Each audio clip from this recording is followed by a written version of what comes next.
நெசவாளர்களின் வாழ்வை மேம்படுத்தவும் மின்கட்டண சலுகை, ஊக்கத்தொகை உள்ளிட்டவற்றை தமிழக அரசு வழங்கி வருவதாக அமைச்சர் மு. சாமிநாதன் தெரிவித்தார். ஈரோடு மாநகராட்சி அவல்பூந்துறை ரோடு செட்டிப்பாளையம் ஏஎம் மஹாலில் மாநில அளவிலான கைத்தறி கண்காட்சி மற்றும் விற்பனையை தமிழ் வளர்ச்சி மற்றும் செய்தித்துறை அமைச்சர் மு.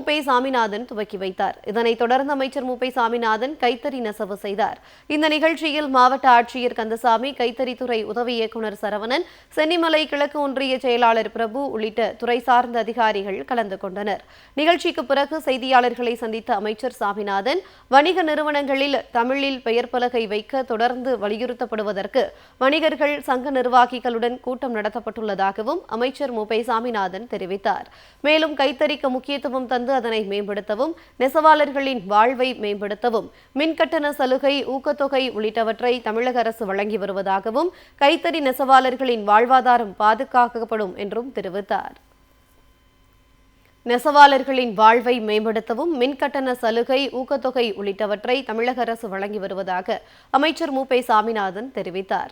ஈரோடு மாநகராட்சி அவல்பூந்துறை ரோடு செட்டிப்பாளையம் ஏஎம் மஹாலில் மாநில அளவிலான கைத்தறி கண்காட்சி மற்றும் விற்பனையை தமிழ் வளர்ச்சி மற்றும் செய்தித்துறை அமைச்சர் மு. சாமிநாதன் துவக்கி வைத்தார். இதனைத் தொடர்ந்து அமைச்சர் மு. சாமிநாதன் கைத்தறி நெசவு செய்தார். இந்த நிகழ்ச்சியில் மாவட்ட ஆட்சியர் கந்தசாமி, கைத்தறித்துறை உதவி இயக்குநர் சரவணன், சென்னிமலை கிழக்கு ஒன்றிய செயலாளர் பிரபு உள்ளிட்ட துறை சார்ந்த அதிகாரிகள் கலந்து கொண்டனர்.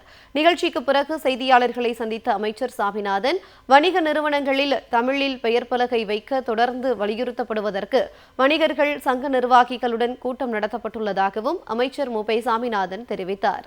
மேலும் கைத்தறிக்கு முக்கியத்துவம் தந்து அதனை மேம்படுத்தவும், நெசவாளர்களின் வாழ்வை மேம்படுத்தவும் மின்கட்டண சலுகை, ஊக்கத்தொகை உள்ளிட்டவற்றை தமிழக அரசு வழங்கி வருவதாகவும், கைத்தறி நெசவாளர்களின் வாழ்வாதாரம் பாதுகாக்கப்படும் என்றும் தெரிவித்தார்.